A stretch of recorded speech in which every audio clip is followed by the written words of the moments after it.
Basics of lines and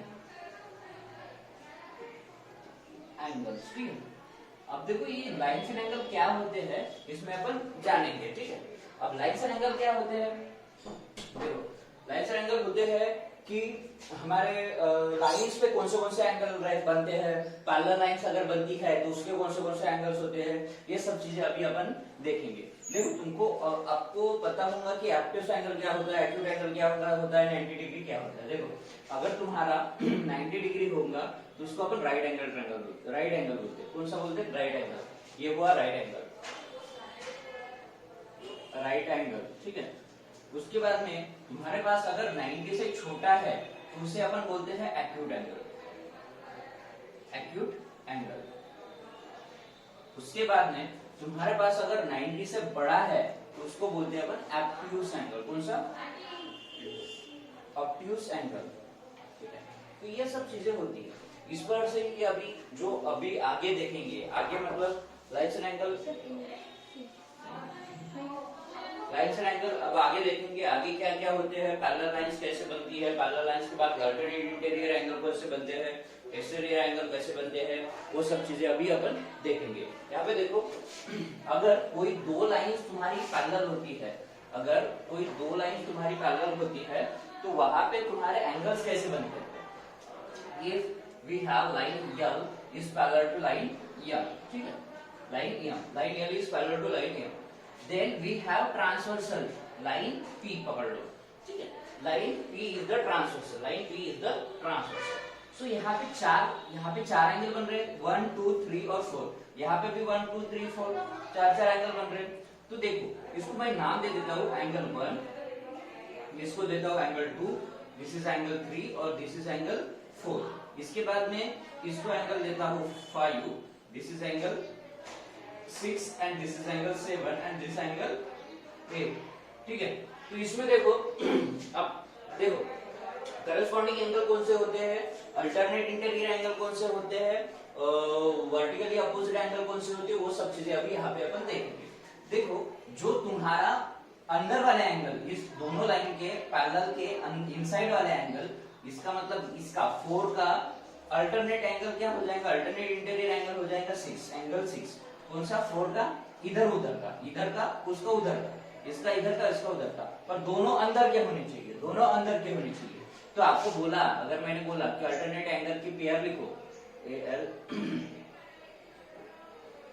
alternate interior angles, alternate interior angles की अगर pair लिखने के लिए बोला तो angle 4 is equal to angle 6 रहेंगे।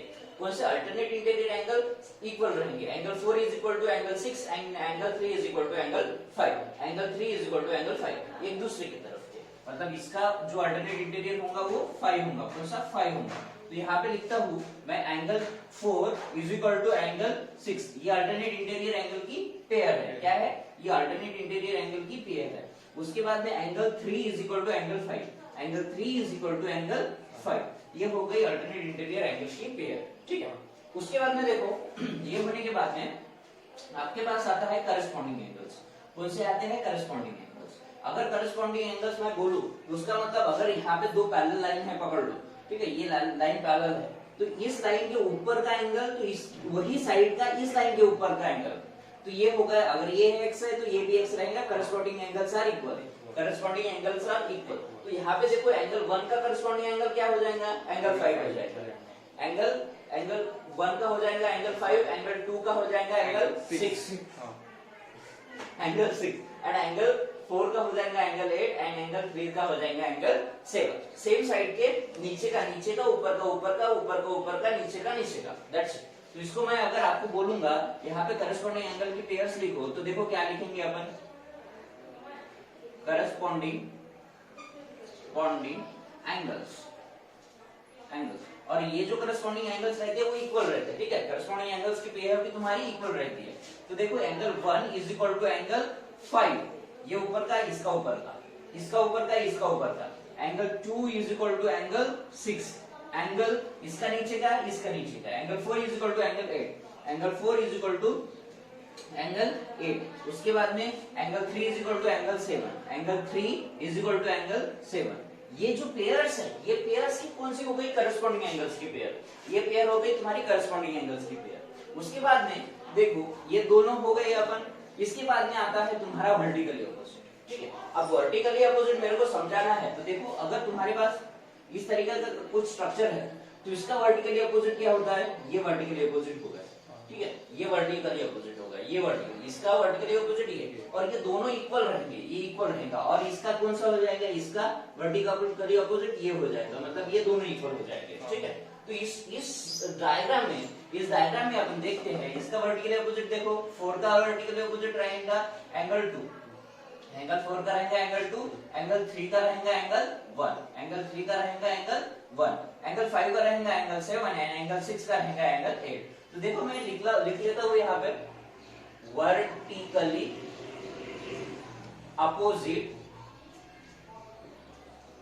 एंगल, ठीक है, pair of vertically opposite angles. अब ये कौन से है? देखो angle 1 is equal to angle 3, angle 1 is equal to angle 3।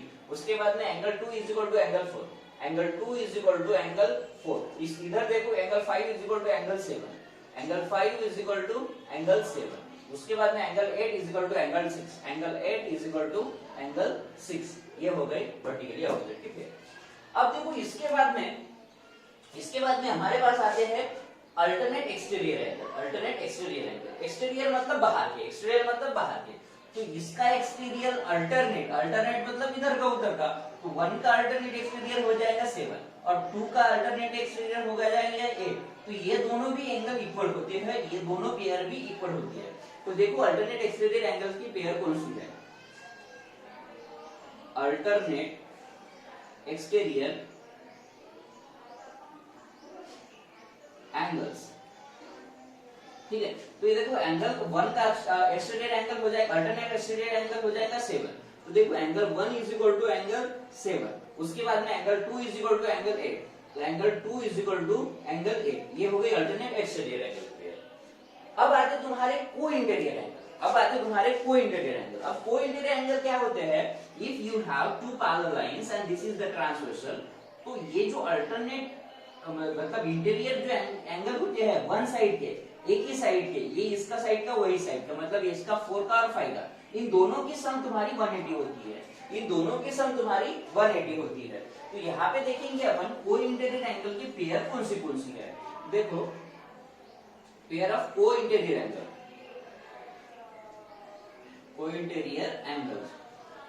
देखो angle 4 plus angle 5 is equal to 180 degree, ठीक है। उसके बाद angle 3 is equal to angle 6, angle 3 is equal to angle 6 is equal to 180 degree. ये हो गया co interior angles. Co interior angle की sum is 180 degree.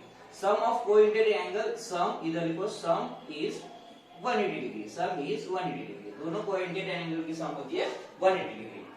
अब देखो इसके बाद में तुम्हारी एक और चीज बच जाती है कि लीनियर पेयर। अब लीनियर पेयर क्या होता है? लीनियर पेयर होता है कि अगर तुम्हारी स्ट्रेट लाइन है, अब लीनियर पेयर का मैं यहाँ पे पेयर तो नहीं बनाऊंगा, पर ये मैं एग्जांपल के लिए बता देता हूँ। लीनियर पेयर एंगल्स, ठीक है। अगर तुम्हारे पास अगर ये स्ट्रेट लाइन है, यहाँ पे कितने भी एंगल बन रहे हो, यहाँ पे 3 बनाया अभी मैंने, ये एक्स पकड़ लो, ये वाई पकड़ लो और ये जेड पकड़ लो, ये तीनों बनाए हैं, तो इनको तीनों की सम, इनकी तीनों की सम 180 होती है। तो लीनियर पेयर एंगल्स की सम कितनी है? देखो यहाँ पे देखो x plus Y plus Z is equal to 180 degree, x plus Y plus Z is equal to 180 degree. ये हो गया तुम्हारा लीनियर पेयर का, ये हो गया तुम्हारा लीनियर पेयर का। तो देखो हमने अभी देखा alternate interior, corresponding angle, vertically opposite angle, alternate exterior angle, co interior angle and linear pair angle.